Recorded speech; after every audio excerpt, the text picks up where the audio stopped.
Hello and welcome to the show. Now, there are plenty of reasons for you to try your hand at property investing. Yeah, there's also plenty of things you'll need to get right so it all goes smoothly. Yes, you've got to make sure you've got an eye for a bargain, but why not pop down to your local auction house and see if you can find one.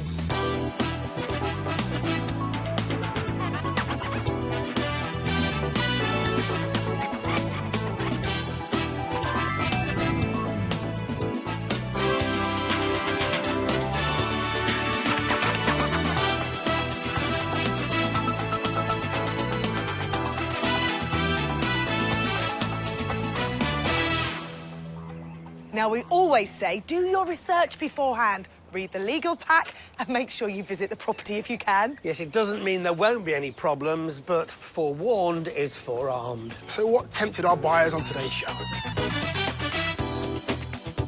A large freehold detached in Liverpool keeps this property pro buying. We have approximately 160 properties now on the books.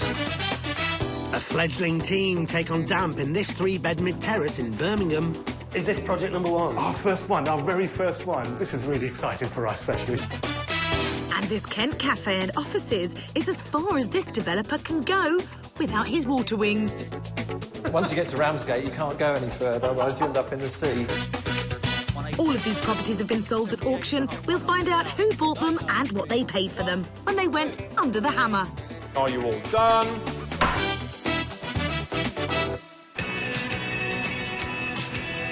Liverpool, north-west England, famous for the Beatles, the Mersey, the docks, the Liver building, and yes, Everton, amongst other things.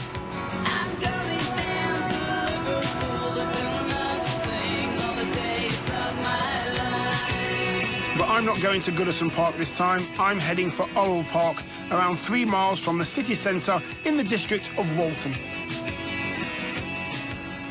Just a 7-minute walk away from the train station is the property I'm here to see, or should I say properties. This 3-storey building has got 6 flats in, 5 studio flats and 1 one-bedroom flat. Now, there's a lot of viewing to do here, so I better get started. At a guide price of £160,000, this large, imposing building has lots of space for parking at the front, which is always a big plus.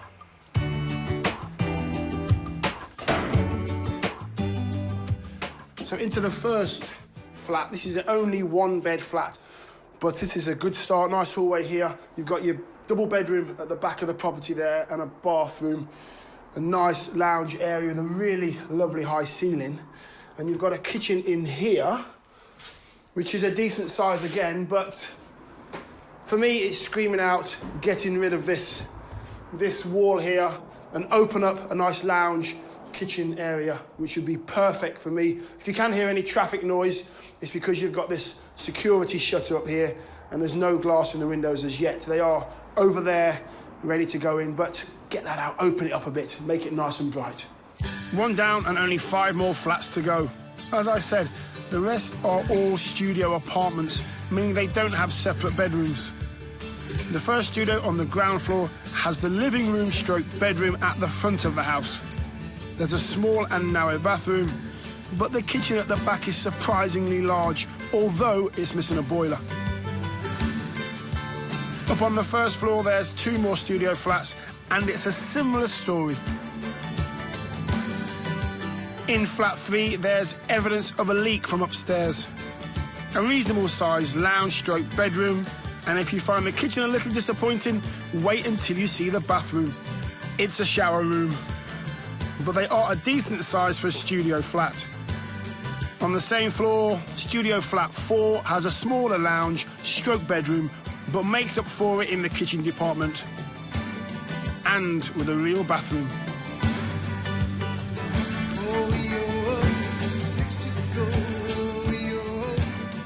So at the top of the building, another studio flat.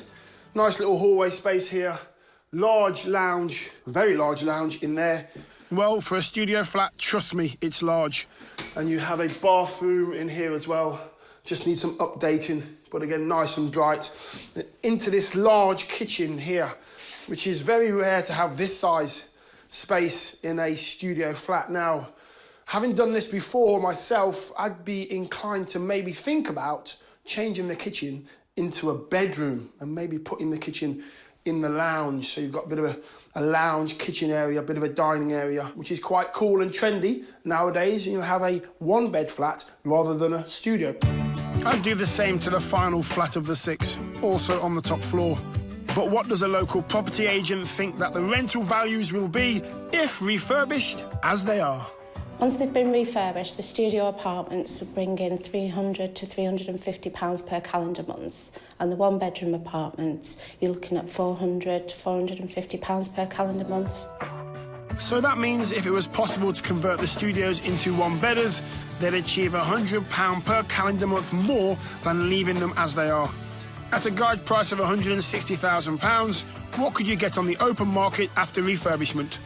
To sell the whole building as an investment, you're talking roughly about £300,000. Not a bad potential profit, but what about selling them individually? They'd be worth £68,000 for the studio, and I'd say roughly about 72 for the one-bedroom flats. Individual sales are clearly the way to go because that adds up to a grand total of £412,000. 3 stories, 6 flats, and potentially a lot of rental income. Now, if you get it for anywhere near the guide price, I think you've got yourself a bargain. Let's see who agreed when it went to auction.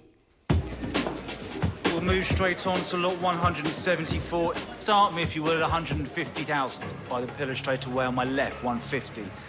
The bids continue in £2,500 steps until we rejoin with a telephone bid of 175 grand. 75 with Ollie, 77.5. Shake of the head. It's against 2 of you in the room. It's on the phone with Ollie at 175,000 for the first time. Second time, back of the room, on the left, fresh place, 177.5, 180. 78.5, why not? Take 1,000. Round me up to 180, 180, 81. 81, 82, 83. It's the phone going down, I think. So it's still with you. This time it's 182,000. First time. Second time. Third and final time. Phone's gone down. The top bid of £182,000 came from Adrian. He's been on the show twice before. The last time 3 years ago for this property in Warrington. Remind me what you do. We source properties on behalf of clients, on behalf of investors. So we'll source them, offer the package to them, explain the refurbishment costs, and then we do the rental for them, we manage it. It's basically the whole package. Adrian changed career from being an antiques dealer. So after 12 years in the property business, and after meeting both Martin and Lucy on each of his last appearances, how's he been getting on? Adrian, nice to meet you. You too, yeah, nice to meet you. I normally start by saying, how was the auction, but you're old hat at this. You've been on the show before. I have, yes, 2 times. This is the 3rd time. 3rd presenter? Yes, 3rd presenter, 3rd time, yes. How many have you done? Have you done lots and lots? We have approximately 160 properties now on the books. Really? Yes. And what caught your eye about this particular property? It's a great building. It's a Victorian detached building, so it's got great potential for the rental market. Mm-hmm. And the location is really good as well. How are you going to change it? Are you going to knock it about a bit? Not too much, no. Mainly, in this property, there's one-bed flat and 5 studio units. OK. So the one bed, we will knock a wall down there because the kitchen is enclosed and it's quite cramped. So we'll take that down and open it up. And the other ones is a general refresh, really. New kitchens, bathrooms, new boilers, full decoration. What's the budget for this property? Slightly under 35,000 for the whole property. So 34,750 is the budget on this one. That's a big property, isn't it? A big property. It's quite a small budget for a big property like that, is it not? It is, yes. But we've the experience behind us to know exactly what each unit will cost. The kitchens, the bathrooms, the boilers, everything. And we keep a close eye on the budget because it's not our money. It's the client's money. So we keep a close eye on it and everything is done in the correct order. And where's the majority of that budget going to go? It's on each flat, really. It's so much per flat. Yeah. For a new kitchen and bathroom and a boiler, we buy goods in bulk, which we have a small warehouse where we can deliver the goods to the property.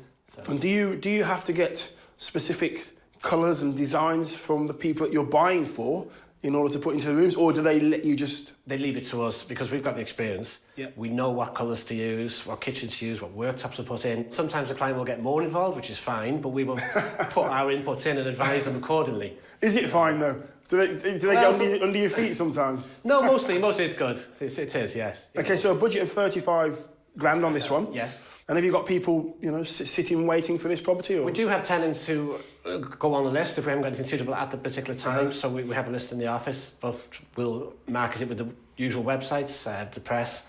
So it must be quite not easy, but it must be easier if you've got people there that are keeping in touch with you, wanting to rent your properties. That must be the way forward. We do normally rent them very quickly, yes, because we have, and with it being such a good area and good links to the city centre with the train station, only 500 yards down the road, this will rent very well. And how long do you hope it takes you?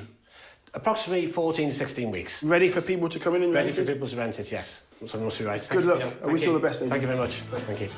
Adrian doesn't seem fazed at all by the size of this project. 6 bathrooms, bedrooms, boilers and kitchens. You can find out how he gets on later in the programme.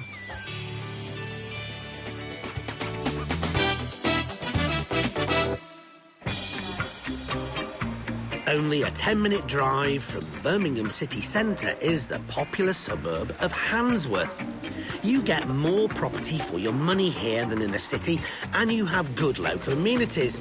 Plus, there's great road links and frequent buses. Also, it's home to the reggae band Steel Pulse.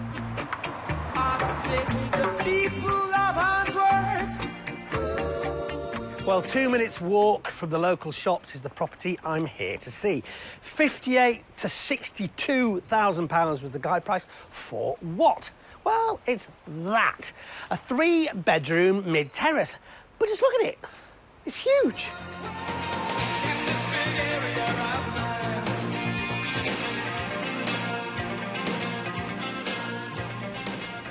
Good news.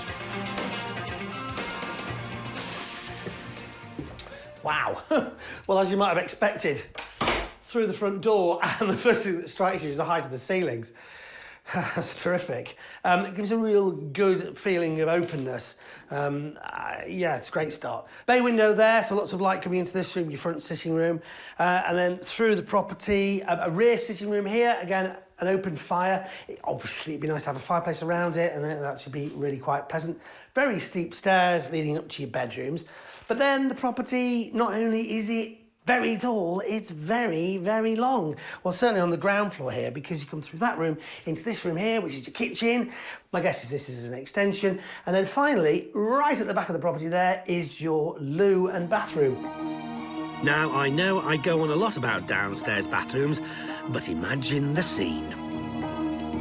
It's a cold winter's night, and nature calls, so it's down the steep staircase, through the back sitting room, taking care to avoid the furniture, and through the narrow galley kitchen.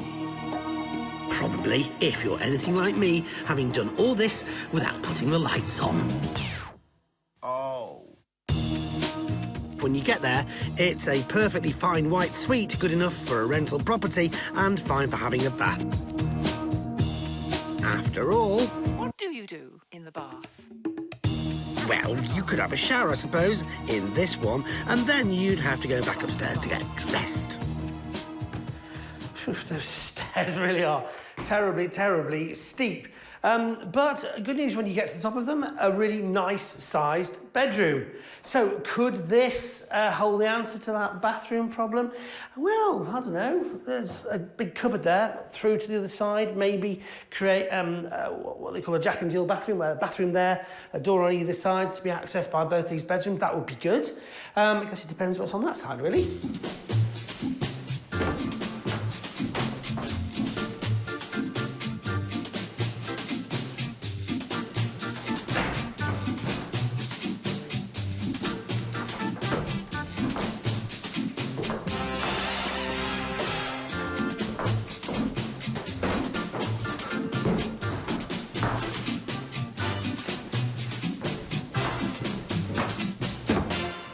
That is so weird. That room there is definitely about 6 or so feet longer than this one. Where that cupboard is on the other side is sort of behind there, which completely scuppers my idea of building a dual-access bathroom. But more than that, what's going on? I need to investigate. Well, I was going to go into the attic for clues, but have you seen those stairs up to the top floor? so I sent the crew. Anyway, the top bedroom does have a fairly substantial damp problem, but it's a good size, and if you move towards the apex of the roof, there's plenty of room to stand up. Anyway, on my way downstairs, I couldn't help but notice that damp is pretty prevalent in this house. It's everywhere. But back to the case of bedroom 1's expanded space. Aha! At the back of the property, the conundrum is resolved because you can see up there, the bedroom at the back there sticks out a certain distance. Behind it is the front bedroom, and as you can see, that extends a further distance above the alleyway there. Is that an issue? Well, it could be, because that actually creates what's known as a flying freehold. Basically, your property flies over the top of this alleyway, and unless it's perfectly clear who owns this alleyway, it could create a few issues. And some mortgage lenders, well, they don't like it. One man who can tell us a bit more is this local estate agent. We called him in for his opinions. There does appear to be a flying freehold of this property. This could cause problems in obtaining a mortgage, which would limit the market because less people could obviously afford to purchase. Well, we concur on that one. How about the damp? Whether it's penetrating damp with the rising damp or whether it is just condensation, but only you'd only be able to tell that once the property's been aired out properly and has been fully refurbed. Well, whatever type of damp it is, it's not inconsiderable. An easy way of testing for damp is with a moisture meter available at all good DIY stores. Now, on to my hot topic, the downstairs bathroom. Worth moving it? It would mean losing a bedroom or shortening a bedroom. I think most people would prefer a 3-bedroom property, even if it does mean the bathroom being downstairs. So, fully refurbished with 3 bedrooms and a downstairs bathroom, what would this rent out for? Once a property is fully renovated, I'll expect to achieve between £450 and £500 per calendar month as a rental. And with a guide price range of 58 to 62,000, what would the property value be on the open market? Once renovated, I think this property would achieve something between £90,000 to £95,000. Few issues to resolve: the flying freehold, the steep stairs, that damp, and of course the bathroom, which isn't ideally located. Still, it is, I think, even with all those things, a good one to go for. Let's hear agreed when it went under the hammer. Lot 114. Start me if you will. Where shall we start, folks? At 40,000 I'm bid. At £40,000 then, just the one bid, are we all done? Do I have 50 anywhere? 50, sir? Thank you. 50. The lot came up at the end of the day, and it was an unconventional start. But bidding soon got underway, and we rejoin at £62,000. 62. 62. Is it 63? 63. 64? No? Could I see your number, madam, please? Who've we got? I can't see him. There. I can see him. Sorry, you're camouflaging for me. 64. 65? No? Kill a bid from you at the moment, sir. At £63,000, are we all done? 64 even. At 64. Madam, 65. At 65. At 66? 66. 67? Are you sure? 66,000. 1, 2, 3. 66,000 and it's yours. The successful bidders were property developing duo Riaz and Sylvester. I met Riaz back at the house to hear their plans. Riaz, good to meet you. Likewise. Congratulations. Thank you very much. Tell me why you wanted to buy this interesting house. Well, interestingly, this wasn't the house we were going for. My business partner, Sylvester, and I were actually going for another house after this. And I thought, what happens if we fail there? I know, I'll just go in and this will be my dress rehearsal. And so I started to bid, and then, to my surprise, we actually ended up buying this house. I've never heard of anyone bidding as a sort of dress rehearsal, because you'd never known it all, so you might just get it. Yeah. Has in fact happened. And exactly, it was a shock horror. But, wow. You know, but in all, I think Sylvester and I are really pleased with what we actually managed to achieve, I think, because I think the house we were actually going for was actually over our price. So, in fact, you made, in hindsight, the right decision? Yeah, more by luck than judgment. Right, so tell me about you and Sylvester.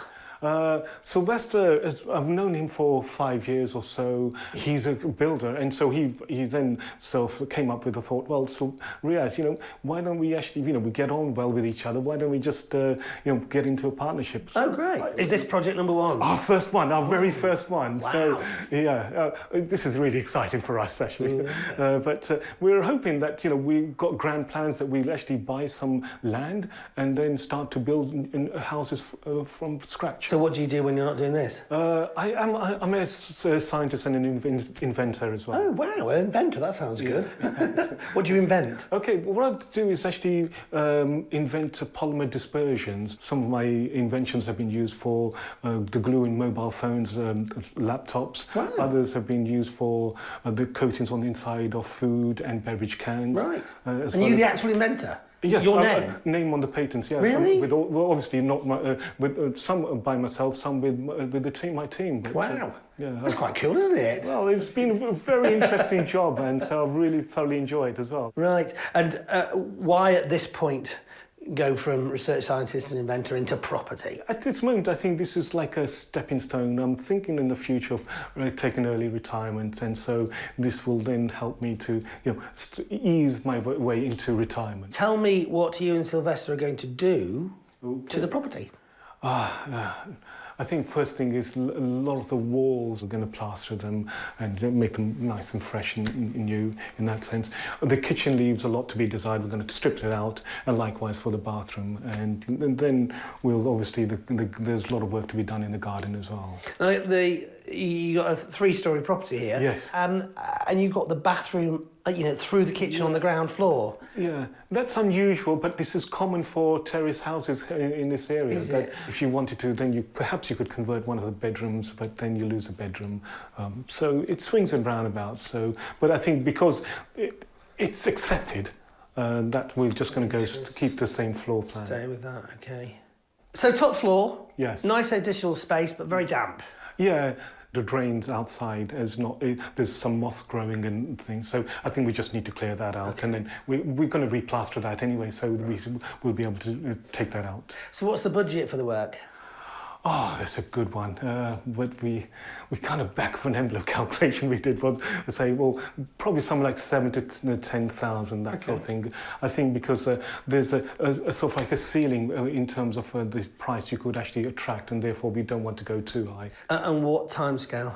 I think we're trying to aim for about 2 to 3 months. And then is the plan to sell it on or to rent it out? Sell it on, because as I said, we want to be faithful to our ambition, which is to actually buy some land and build new houses. So. But your enthusiasm for it Oh, absolutely. I'm raving to go. I can tear down the walls, literally.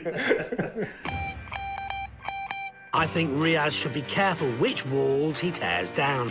If he tries my failed plan for a Jack and Jill bathroom, he might get a nasty shock. Obviously, one issue interesting about the property is the whole flying freehold, where the back of the property is narrower than the front. Is that so? That's what it's called. Okay. Do you know about that? No. Okay. Well. Okay. Something to check out probably. Okay. Right. At some point. The stairs, as you said, very steep. Yes. I mean, don't know what you could do about that. You're getting stuck with those, unfortunately. We'll certainly brighten them up. So it looks less daunting when you climb in them. Well, congratulations. Thank you very much. Good luck with it. Yes, it's I think we might need it as well. Thanks. Good to see you.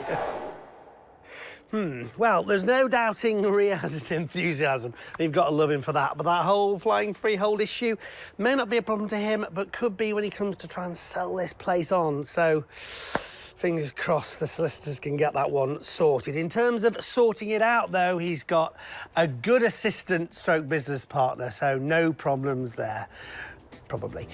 You can find out how it all turns out later in the show. Coming up in a former cafe and offices in Kent, I'm fighting off hunger pangs. I can't help looking at 2 dippy eggs and soldiers up there, $2.99. But for Riaz and Sylvester, it's a battle of a different kind. The battle we had between us, between our heads and our hearts. Back now to Oral Park in the Walton district of Liverpool.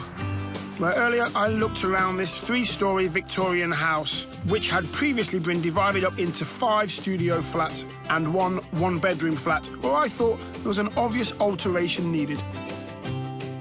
You've got a kitchen in here, but for me it's screaming out getting rid of this wall here and open up a nice lounge kitchen area. The property was bought by Adrian for £182,000 on behalf of a client who was also funding the refurbishment and relying on Adrian's company to manage and let the finished properties. Asked of the scale of work. It's a general refresh, really. New kitchens, bathrooms, new boilers, full decoration. What's the budget for this property? Slightly under 35,000 for the whole property, so 34,750. We keep a close eye on the budget because it's not our money. It's the client's money, so we keep a close eye on it and everything is done in the correct order. And how long do you hope it takes you? Approximately 14 to 16 weeks. Ready for people to come in and rent it? Ready for people to rent it, yes. 4.5 months later, we're back. And let's start in the one-bedroom flat.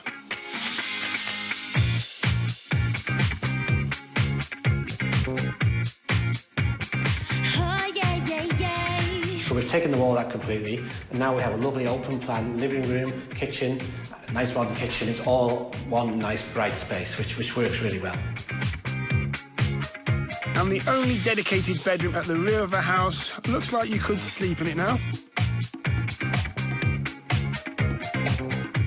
Finally, for the one-bed flat, the small bathroom is now fitted and tiled to a much higher specification. Also on the ground floor is this studio flat, which is now bright and airy thanks to the neutral colours and laminate flooring which Adrian will only fit downstairs. It's carpets upstairs to keep the noise absorbed.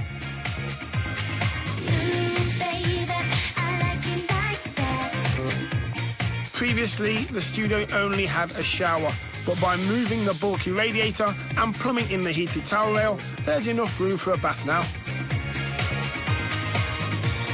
On the middle floor, flat 3 and 4 have high ceilings, with pastel decor making the features more prominent. One advantage of undertaking a refurbishment on this scale is the ability to get a discount for bulk buying. In this way, Adrian is able to pass on a significant saving to his client for things like kitchen fittings, carpets, doors, handles, boilers, etc.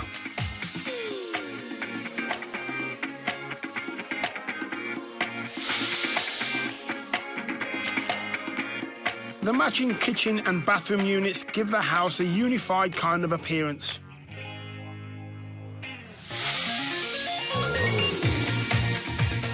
On the top floor, it's a similar story in the final 2 studio flats.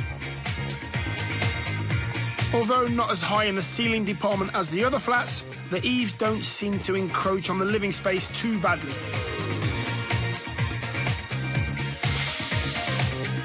The rooms feel much more rentable and fresh.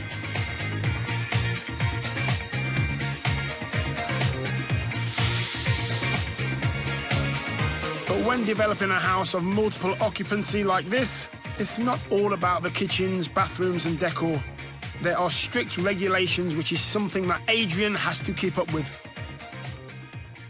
We're up to scratch on those, where we would have a full fire and smoke hardwired system in place for the fire escapes. And there's new regulations come in last year with the stairs, where you have to have yellow edging on the bottom and top step for fire escapes. Change in legislation like this will affect the build cost, but did something like these recent changes add to the timescale? The timescale we had on the building was 16 weeks. We had a maximum of 16 weeks, and we were absolutely bang on because it just came in just under 15 weeks. It was fully finished.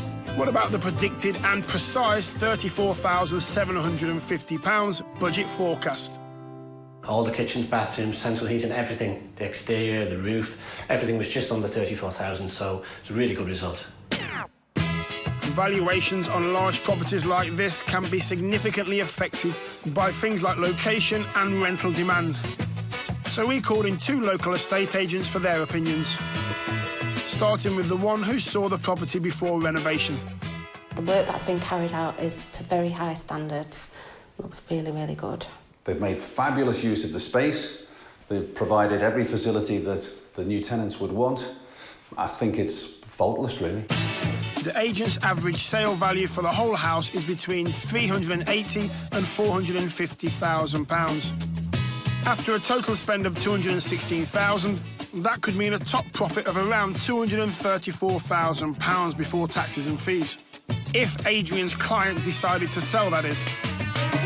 But he isn't planning to sell, so what about those rental figures? The one-bedroom apartment, I would expect a rental of £600 per calendar month. In between £550 and £600 per calendar month. And the studios? I'd expect them to achieve £500 to £550 per calendar month. I would say comfortably £525 per calendar month would be very realistic. We've already actually let 4 of the apartments here. We've let 3 studios at 425 and we've let the 1-bed at 475. Now that is bringing in a total income for my client of just under 32,000, which brings in a gross rental yield of 14%, which is absolutely really good rental return, and my client is over the moon with that. And Adrian has good reason to be over the moon himself. In between our filming dates, his wife Rebecca had a little baby boy and they've called him Lucas. So as well as organising a refurbishment, Adrian had paternity to deal with, and he still brought the project in on time. Not bad for an ex-antique dealer.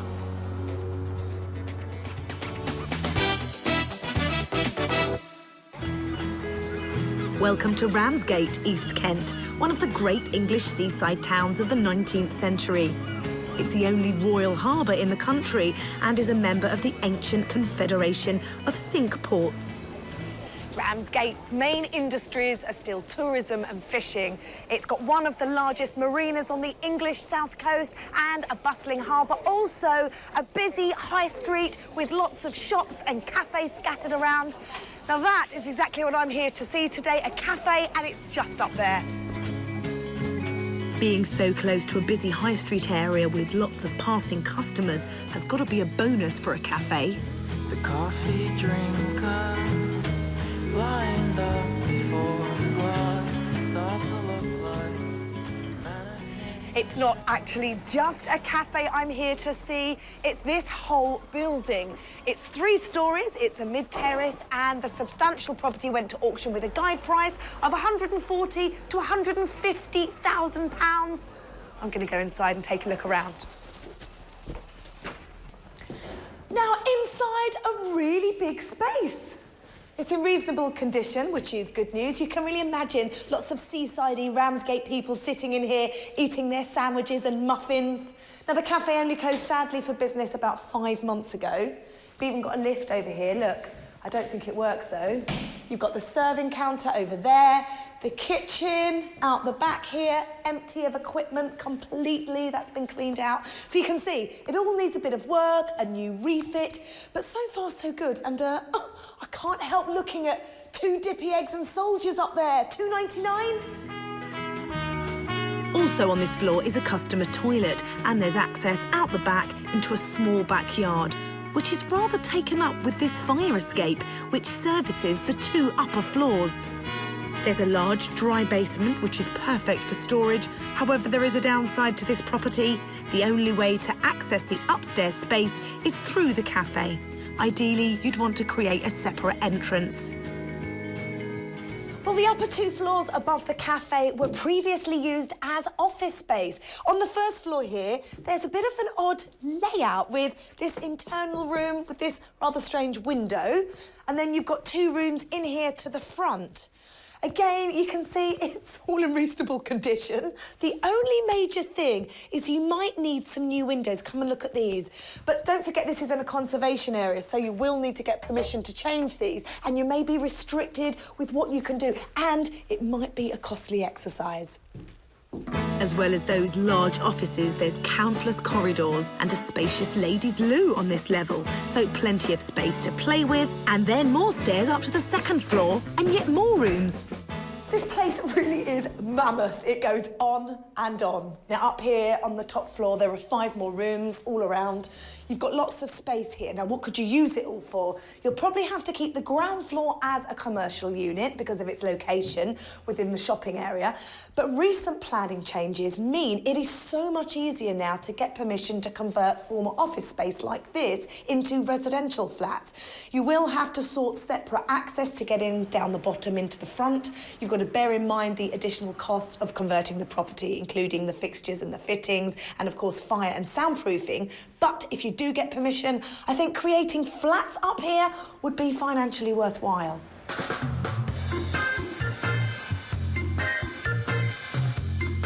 So this property has a lot of potential, but what does the local estate agent make of it? The options at the moment, I feel, would be to convert the building into flats. Primarily, I think the first and second floor would be for conversion. If the council allow you to, it'd be nice to get the ground floor, the shop converted as well. But if not, then it would just be commercial ground floor, residential first and second. But how likely are the local council to grant permission to convert this? Well, I think they've kind of recently relaxed a few rules and regulations, which means that they'll let you convert office space, no problem. They'd rather have a building occupied and let out and council tax in than have it standing empty. So what values are we talking about here for a 1 or 2 bed flat? A 2-bedroom flat, I personally feel, would go for anywhere between £90,000 all the way up to £110,000, depending on spec.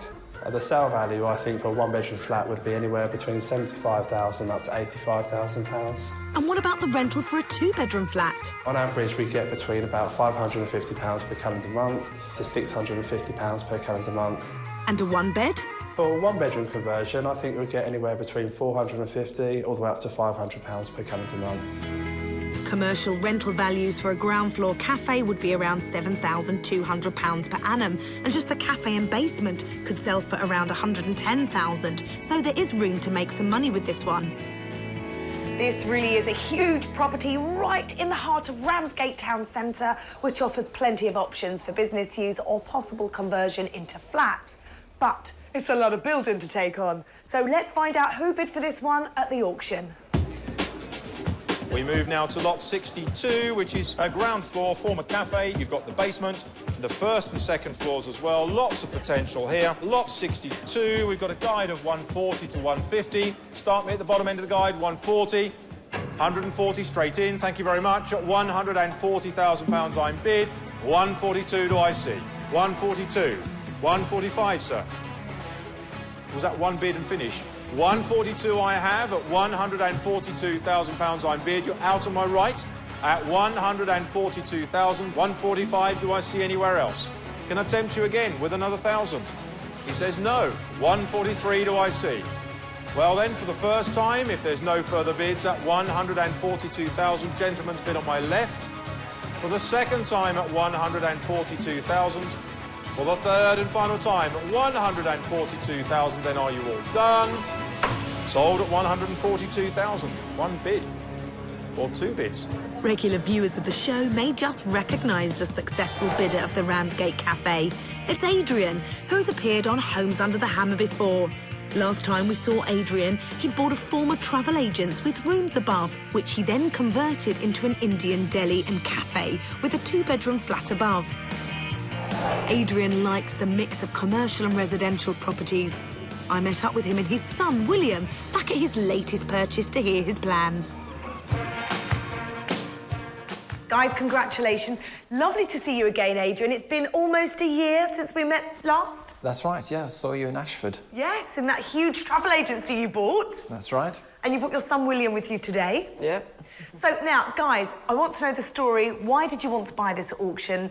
And, you know, what are you going to do with it? Well, I think it's got a lot of potential. I was quite surprised at the price that I paid for it at auction. Which was? It was 142. How much would you have paid for this? I was willing to go up to about 170. But it was previously on the market for 235. So I think I got quite a good deal on it. So tell me about your purchases and tell me what you've been up to in the last year. Oh, well, I've been continuing to buy and sell and rent property. continually going to the auctions. Sometimes I've been lucky, sometimes not so lucky.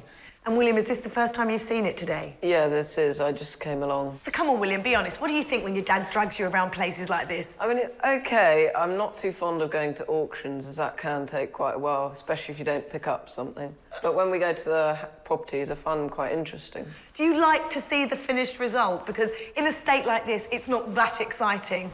Yeah, I prefer to come once at the start and then see it at the end, not too much in between. Well, that's obviously the ideal situation. Come at the start, visit the end, and then leave the rest to Dad. But property developing usually involves quite a bit more hard graft than that. Well, should we start off by talking about what you're going to be doing? Because it's a commercial premises, obviously. Yes, it is at the moment. Obviously, it's an existing restaurant use, so we're going to continue to keep it as a commercial premises, either a shop or a restaurant. But we need to subdivide it so that we can create some separate access from the ground floor up to the upper parts. And then the plan with the upper parts is then hopefully to convert them into residential use. So how many units do you hope to squeeze from upstairs? I think we can get two-bedroom apartments upstairs based on the existing layout. OK, and you think that'll be better than lots of one-bedroom apartments? Have you worked out the finances? Yeah, I think so. Because of the way that the stairs are laid out, it's probably going to be easier just to try and keep the existing layout as much as we can without knocking too many walls around. So what would happen if you didn't get planning permission to convert the upstairs into flats? I think plan B would be to keep the shop unit as it is and then just let out the existing offices as serviced offices. So what sort of budget have you got to do the work? We've got £60,000, so ideally we want to keep the whole project, including purchase price, within about £200,000. Now, I remember you had a rule of thumb that you wouldn't travel further than, was it 60 miles or 60 minutes or something like that? Because I know you're based in Surrey, in Guildford. Yes. Yeah, this is slightly beyond my I was going to say, this is a bit further out for you. Once you get to Ramsgate, you can't go any further, otherwise you end up in the sea. So this is as far as I'm prepared to go. Adrian hopes the whole project will take just 6 to 9 months, depending on planning. He will project manage himself, making frequent visits to the site, so he'll definitely be clocking up the miles between his home in Surrey and here. So, Adrian, are you keen for your son to follow in your footsteps? Yeah, I'd like William to take over the family business one day. But this hasn't always been the family business now, has it? No, I've only been doing property for about 7 years. Before that, I was in financial services. But I used to work for other people then, but now I just work for myself. So how does property compare with financial services? Oh, I much prefer it. I wish I'd done it earlier, actually. What is it you love about property developing? I just like all the variety, really. You know, viewing different properties, working out solutions to problems, meeting different people. It's an interesting business to be in. So, William, you've been to the auctions before. Does Dad ever let you bid? No, he doesn't trust me with putting his hand up. He only ever bids once or twice on his houses anyway, so... Maybe in a few years to come he'll let you. Can you imagine? I make sure he keeps his hands in his pockets. Yeah. Guys, congratulations. It's been really lovely seeing you again. Well Thanks done. very much. Thank you. Thank you. Thanks, William. Adrian has been in property for quite a few years now, and this isn't the first time he's bought a shop and converted the floors above into flats. Changing this former cafe should be a piece of cake for this experienced developer. But will Adrian be able to persuade William to follow in his footsteps? Will this property inspire him? You can find out how father and son get on later in the programme. We've seen how our first buyer got on, but what about the others? Yes, did everything go to plan? It's time to find out. Back now to Handsworth, Birmingham, where Carl Palmer, drummer from Emerson, Lake and Palmer, was born. It's also where earlier I examined this 3-storey, 3-bedroom mid-terrace with a potential flying freehold over this alleyway. The house, bathroom and kitchen extension were bought for £66,000 by scientist and inventor Riaz and builder Sylvester, who had just got into business together. Is this project number one? Our first one, our very first one. Wow. So, yeah, this is really exciting for us, actually. But they didn't intend to buy it at the auction. We're actually going for another house, and I thought, what happens if we fail there? I know, I'll just go in and this will be my dress rehearsal. I've never heard of anyone bidding as a sort of dress rehearsal because you never know in auction, you might just get it. Yeah. Has in fact happened. And exactly, it was a shock horror. The dress rehearsal was scheduled to take 2 to 3 months, but there was a substantial damp problem. It was almost like it had been built on a riverbed, and there was what looked like penetrating damp in the attic. But Riaz thought he knew the root cause. The drains outside is not... there's some moss growing and things, so I think we just need to clear that out. Okay. I doubted it would be that simple with this much damp. So how does it look 6 months later?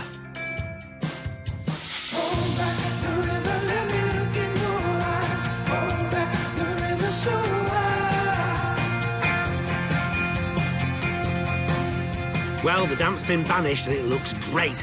And what a lovely surprise. An upstairs bathroom, which Riaz and Sylvester have created in the previously unreachable loft space.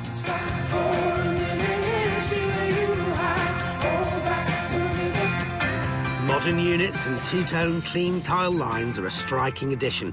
And what's more, it's upstairs. Down 1 floor now. Remember the first floor front bedroom had the benefit of flying over the alleyway? Like most of the house, it was replastered. New carpets and colour scheme in neutral shades lift the room immensely. And Riaz's plan to distract your mind from the climb upstairs with bright colours, well, he's certainly done that. The back bedroom on this floor is more muted, and the downstairs rooms speak for themselves.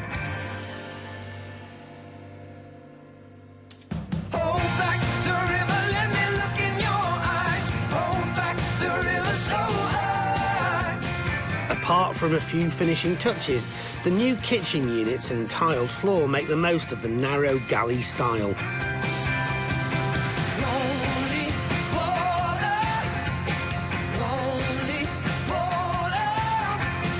Bathrooms have been retiled, keeping the two-tone style of the new ensuite.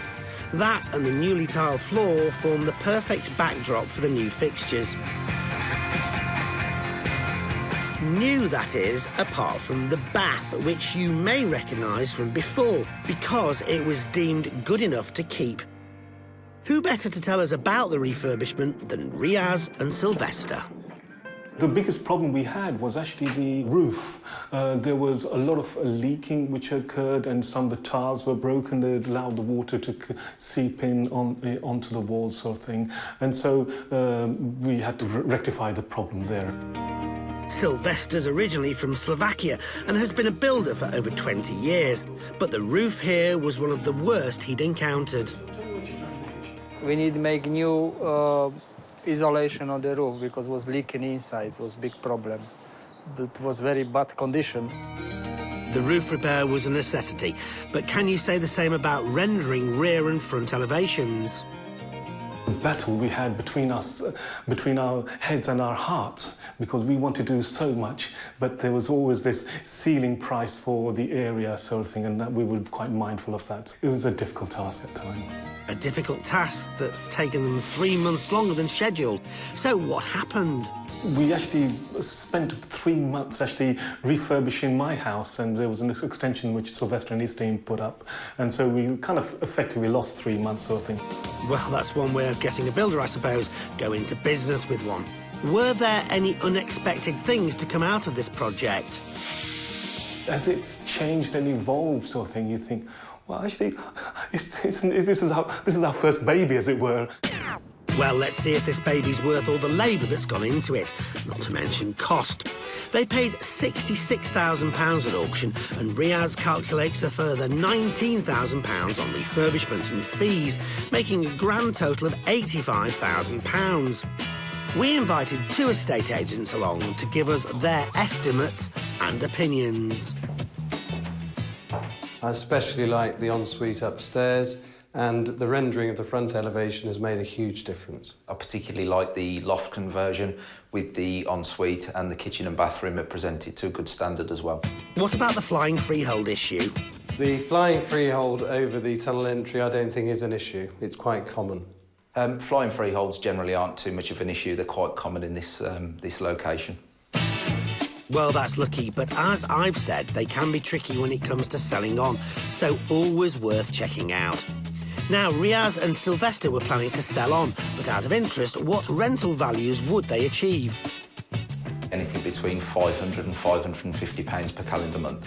A rental in the region of £500 to £550 per calendar month. Nearly an 8% yield. You tempted, guys? It's potentially a possibility for us, yes. Yeah, I think it's good idea, best idea. We see which one is best way.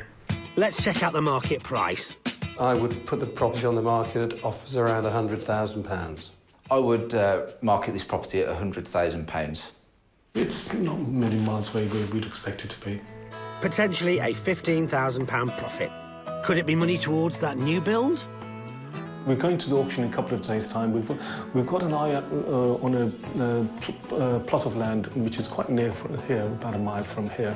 And if we're successful, that dream will come true. And until that time, Riaz is going to fill his hours by studying for yet another PhD. Me, I think I'll stick to flying freeholds, thanks.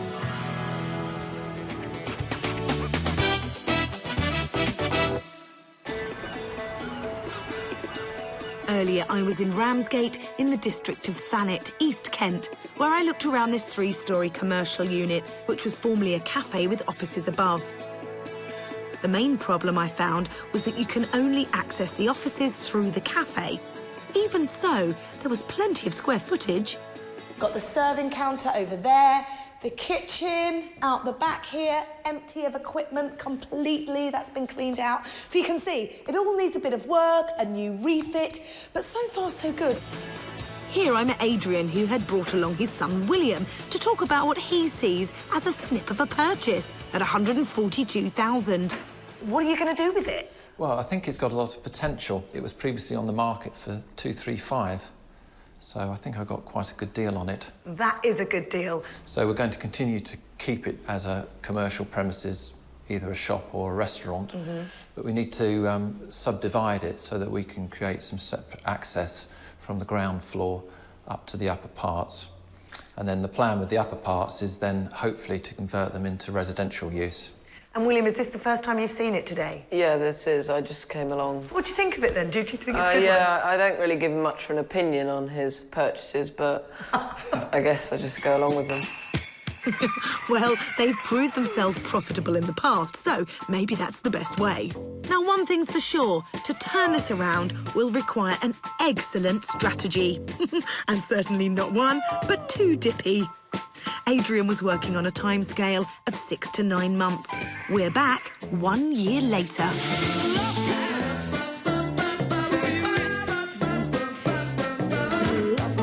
And it looks like the cats in Thanet will be loving the change at the former Greasy Spoon.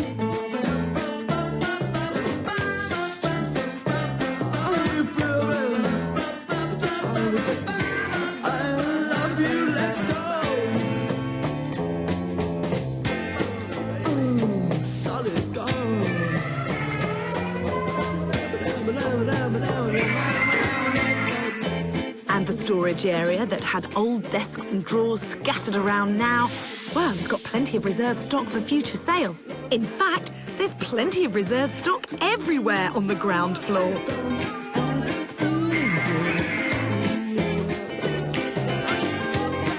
So, what happened? And what about the plans for the flats? The council were fine. They were quite pleased to see the upper parts converted to residential.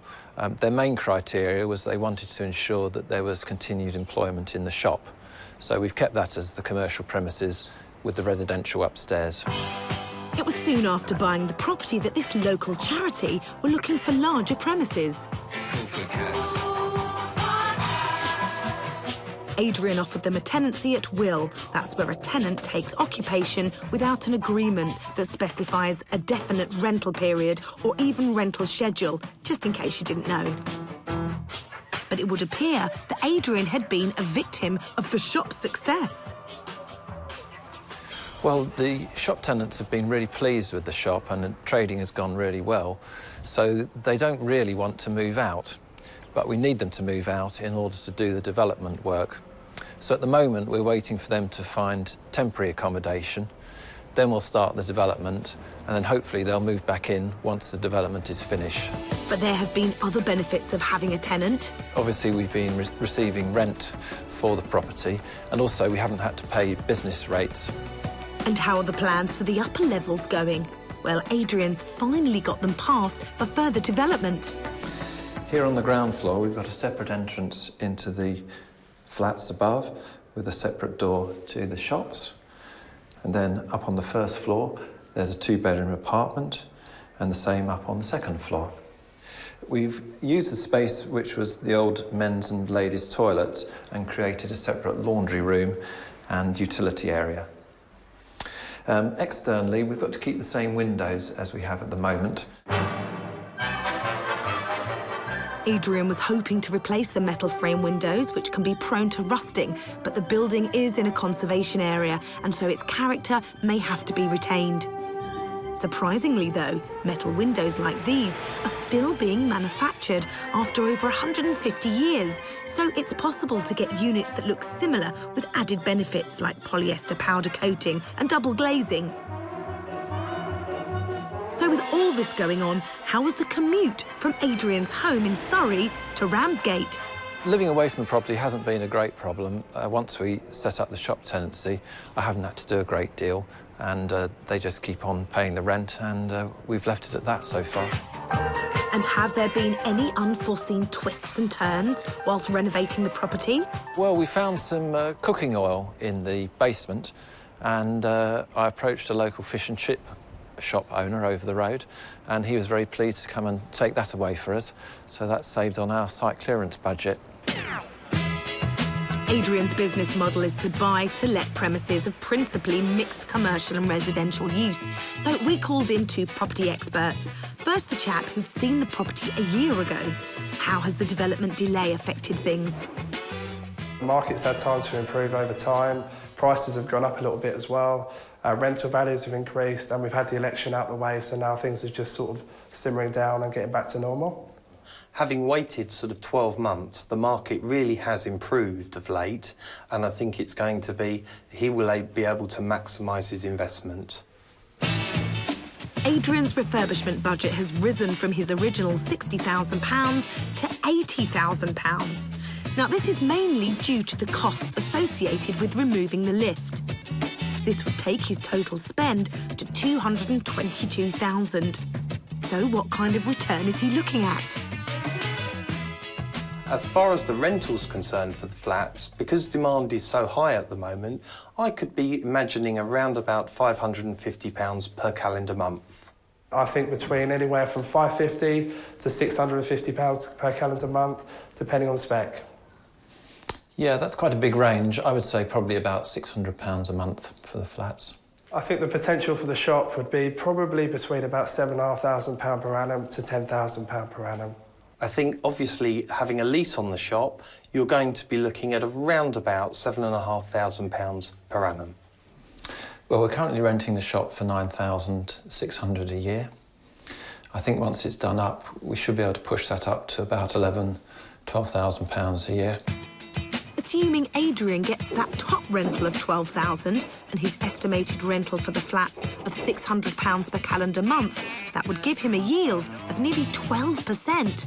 So, is this the sort of business that Adrian's son William would be happy to continue? I'm hoping to get him involved in terms of managing the budget and looking after the figures, as he's quite good at maths, so hopefully that'll be a nice job for him to do. We'll see you next time with more stories from the auction rooms. Yes, so make sure you join us for more Homes Under the Hammer. We hope to see you very soon. Goodbye. Goodbye.